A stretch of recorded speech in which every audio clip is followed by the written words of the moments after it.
warahmatullahi wabarakatuh. Waalaikumsalam Saya warahmatullahi wabarakatuh. Maharal Sasari Nasution SPD sebagai CGP Angkatan 7 Kabupaten Mandailing Natal. Dan yang di depan saya adalah rekan kerja saya, Ibu Lisnawati SPD. Di sini kami berdua akan melaksanakan kegiatan coaching supervisi akademik, yang dimana ini merupakan tugas aksi nyata modul 2.3 dari kegiatan guru penggerak. Yang saya hormati Ibu Fasilitator Ibu Nurhayani SPD, dan kemudian yang saya hormati Bu Rina Yulida SPD sebagai pengajar praktik. Baiklah, kali ini kami akan melaksanakan kegiatan supervisi bersama dengan rekan kerja saya. Nah, untuk itu mari saksikan kegiatan berikut. Assalamualaikum Bu. Apa kabarnya Bu? Alhamdulillah ya Bu ya. Baiklah. Apakah Ibu sudah siap Bu? Oke. Seperti yang sudah saya sampaikan kemarin Bu, saya akan melaksanakan coaching supervisi akademik untuk kegiatan pembelajaran ya Bu, pembelajaran di dalam kelas ya Bu. Kegiatan supervisi akademik ini adalah bertujuan untuk membantu Ibu dalam mengembangkan kompetensi kegiatan pembelajaran di dalam kelas. Kita akan bercerita secara santai-santai saja ya Bu ya. Nah, kemudian Bu, ini adalah merupakan tahap pra-observasi. Kita nanti akan ada 3 tahap, yaitu pra-observasi, observasi, dan pasca-observasi. Nah, sekarang kita lagi berada di tahap pra-observasi. Baiklah, kita mulai saja ya Bu ya. Nah, dari pembicaraan kita nanti Bu, seperti apa yang Ibu harapkan Bu? Saya harapkan Pak, kita bisa bincang-bincang santai, cerita-cerita ya Pak ya. Saya juga harap dapat saran dari Bapak lah. Nah, dari Pak Mangara dalam memperbaiki cara mengajar pembelajaran saya di kelas. Oke. Nah, berarti Ibu nanti mengharapkan Ibu dapat memperbaiki cara pembelajaran di dalam kelas ya Bu. Oke, baiklah Bu.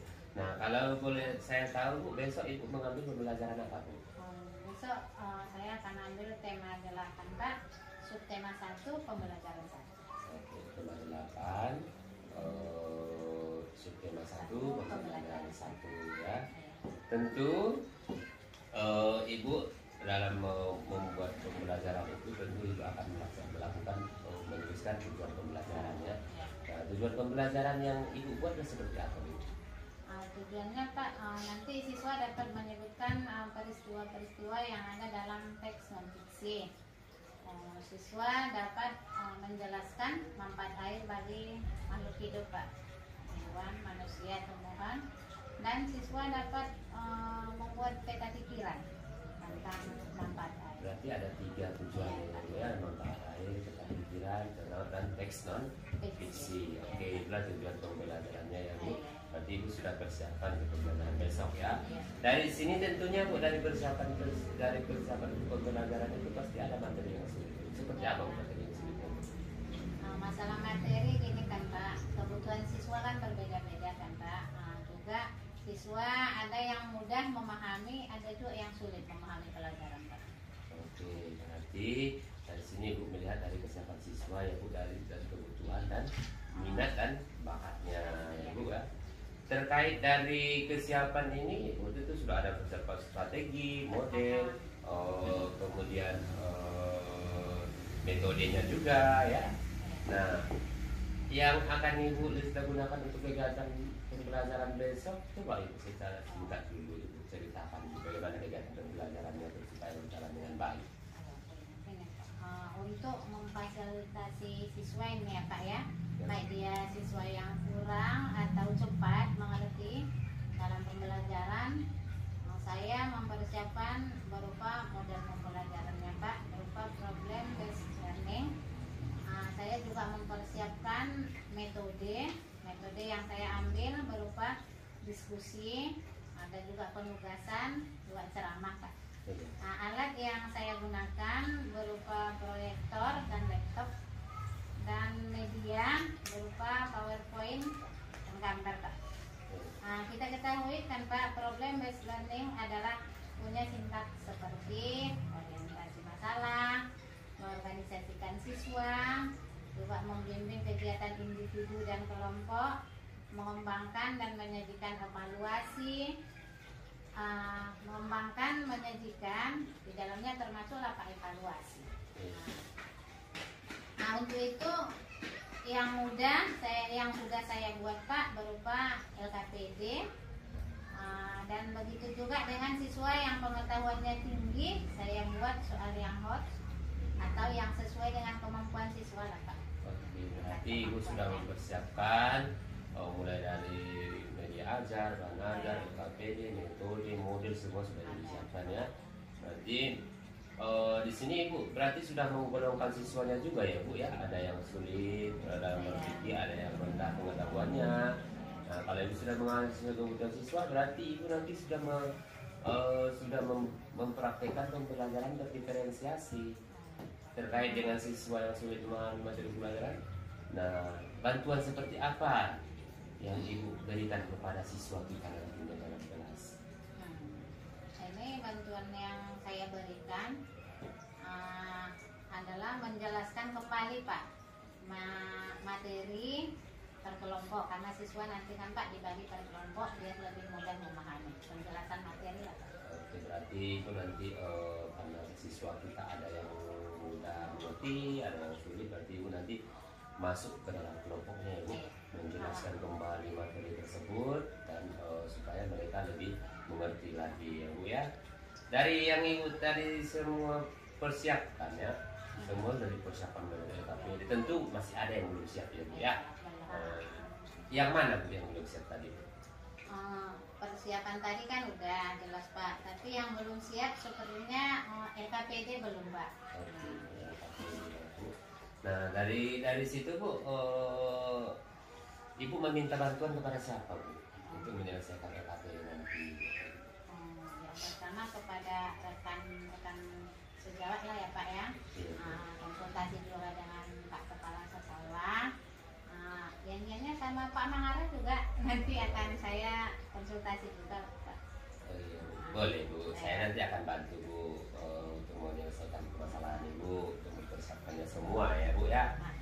Baiklah, dari kegiatan supervisi ini tentu Ibu ingin mengembangkan kompetensi pembelajaran ya Bu ya. Dari kompetensi pengembangannya nanti apa yang akan saya bantu? Dari kompetensinya ya Bu, dari alat-alatnya, sekarang ini kompetensinya.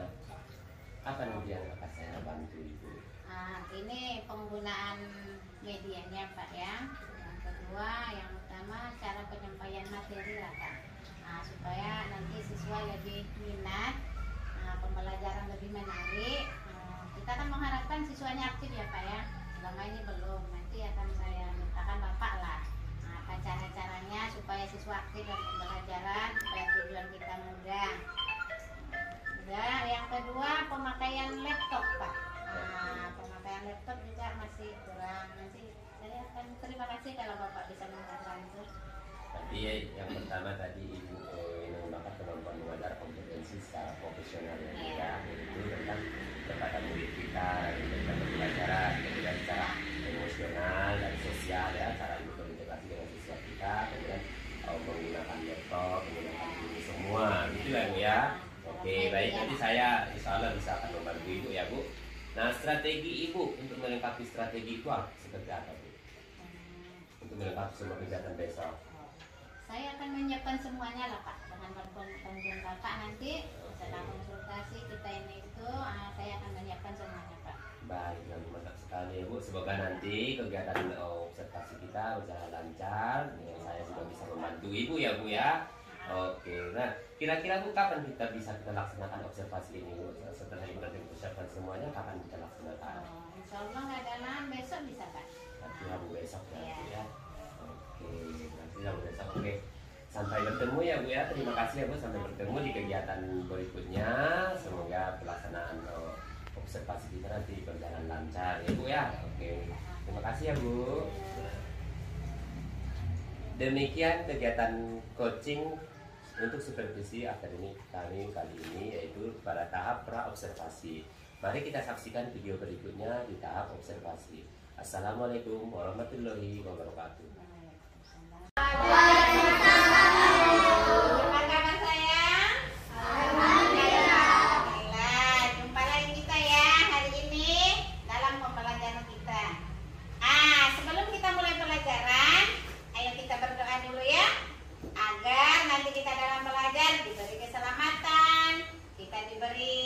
kelancaran, dan kita juga diberi ketenangan saat kita belajar agar ilmu kita nanti berkah. Ayo anak ibu, siapa yang bisa memimpin doa? Nah, silakan sayang. Bismillahirrahmanirrahim. Rabbana atina ilma warzuqna fahma. Amin. Terima kasih anak ibu yang telah memimpin doa ya. Dengan berdoa belajar kita lebih tenang, pikiran kita lebih fokus kepada materi yang akan kita pelajari. Anak ibu sekalian, sebelum kita belajar, mari kita menyanyikan lagu nasional sebagai rasa cinta kita terhadap negara kita, Republik Indonesia. Ayo anak ibu, siapa yang bisa memimpinnya di depan? Nah, oke. Anak ibu yang lain silakan berdiri dalam posisi siap ya nak.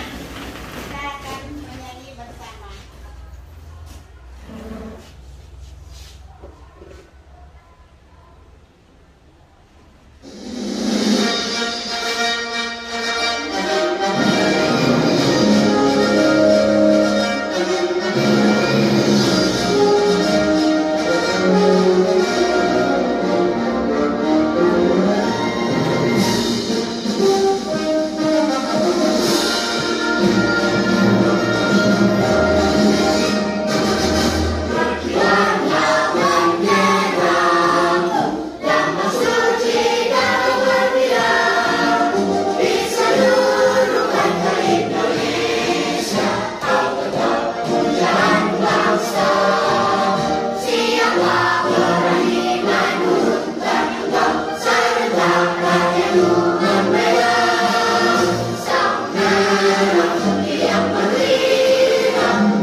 Demi air bersih, warga Waborobo rela berjalan sejauh 15 km. Warga Kelurahan Waborobo, Kecamatan Bataambari, Kota Bau-Bau, Sulawesi Tenggara sulit mencari air bersih. Mereka harus menempuh perjalanan hingga sejauh 15 km dari tempat tinggalnya untuk mendapatkan air bersih. Mereka terpaksa mengambil air bersih di Kelurahan Kasiabu Baru. Itu sayang. Kecamatan Sarawolio, mereka biasanya menumpang mobil dan membawa beberapa jerigen ukuran 15 liter. Jerigen itu digunakan untuk menumpang air yang mengalir dari aliran sebuah anak sungai di Kelurahan Kasiabu Baru. Ya, airnya kedua, coba disambung, mana ibu?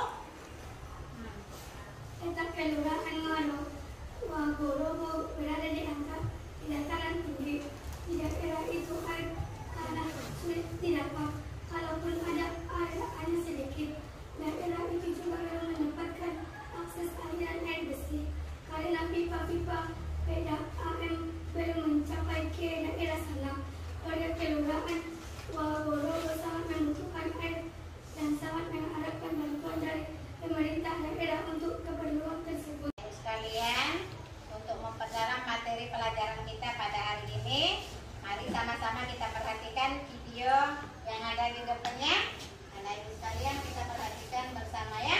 Salah satu unsur penting dalam lingkungan adalah air. Nah, air itu sangat diperlukan bagi kehidupan di bumi.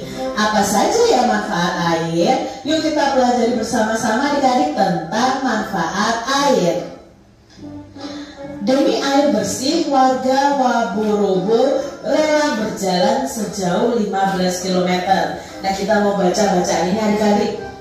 Warga Kelurahan Waborobo, Kecamatan Beto Ambari, Kota Bau-Bau, Sulawesi Tenggara, sulit mencari air bersih. Mereka harus menempuh perjalanan hingga 15 km dari tempat tinggalnya untuk mendapatkan air bersih. Mereka terpaksa mengambil air bersih di Kelurahan Kaisabu Baru, Kecamatan Sorawolio. Nah, di sini ya, ini adalah ibu-ibu yang sedang mencari air, adik-adik membawa dirijen, ya, ini tempat airnya, lalu mereka bawa pulang adik-adik, dan mereka itu mencari airnya ini sejauh 15 km. Wah, jauh sekali adik-adik itu. Nah, kita lanjutkan. Mereka biasanya akan menumpang mobil dan membawa beberapa jerigen ukuran 15 liter. Nah, jerigen ini digunakan untuk menampung air yang mengalir dari aliran sebuah anak sungai di Kelurahan Kaisabu Baru.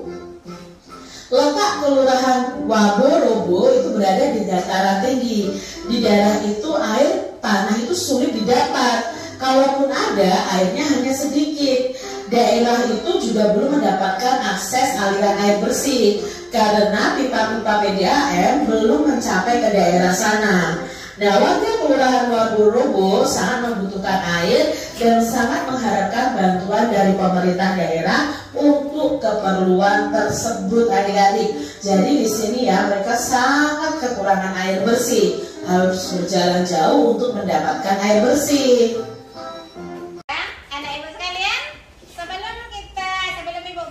LKPD, coba perhatikan dulu. Ada ini beberapa gambar-gambar yang manis.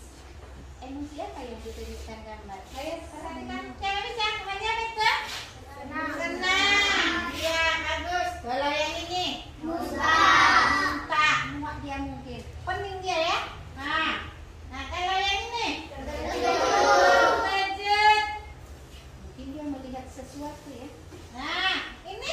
Menangis. Yang menangis ini. Nah, nggak dapat uang jajan nangis dia. Nah, ini marah. Kita nggak boleh marah ya. Marah itu kawan setan. Nah, kalian ini? Wow. Ada sesuatu dapat hadiah dia. Apa yang kamu lakukan ketika temanmu mengalami hal seperti ini? Siapa bisa katakan mana? Apa yang kamu lakukan? Misalkan kamu melihat kawanmu seperti itu, apa yang bisa kamu lakukan? Mendiamkannya. Iya, mendiamkannya. Ada lagi yang lain? Nah, iya, menenangkannya. Bagus. Jika ada teman kita yang sakit, dekati dia. Yang nangis, dekati dia. Jangan kita olok-olok lagi dia ya, kalau dia nangis. Sekarang kita pembagian kelompok dan saatnya kita mengerjakan LKPD. Lembar kerja peserta didik akan ibu bagikan sesuai kelompoknya ya. Perhatikan kelompok apa ini? Ini satu kelompok air, kelompok tumbuhan. Coba diperhatikan LKPD-nya ya. Ada gimana ibu kelompok manusia bisa dikerjakan? Bisa. Kalau kelompok tumbuhan? Bisa. Alhamdulillah.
ada keperluan perdagangan, ada pertanian. Nah, kita ketahui kita Indonesia ini negara agraris. Apa agraris kan? Pertanian. Pertanian itu butuh air. Nah, kayak perkebunan, peternakan, pertanian, dan untuk kebutuhan pelayaran, alat angkut transportasi ya. Dan kerjaan saya dikerjakan yang bagus. 2 atau 3 tadi? Oke.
Assalamualaikum warahmatullahi wabarakatuh. Waalaikumsalam warahmatullahi wabarakatuh. Perkenalkan, nama saya Doni Sanasudah.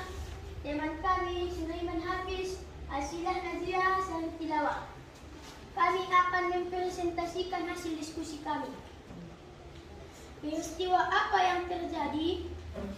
Warga di sebuah desa harus menempuh perjalanan jauh untuk memenuhi kebutuhan air bersih. Di mana peristiwa itu terjadi?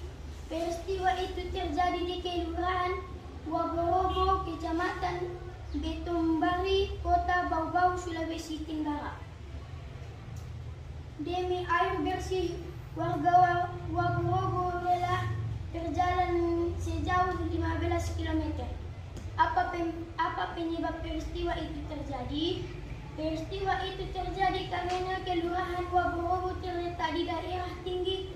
Di daerah itu air tanah sulit dapat. Iya, tepuk tangan untuk kelompok air.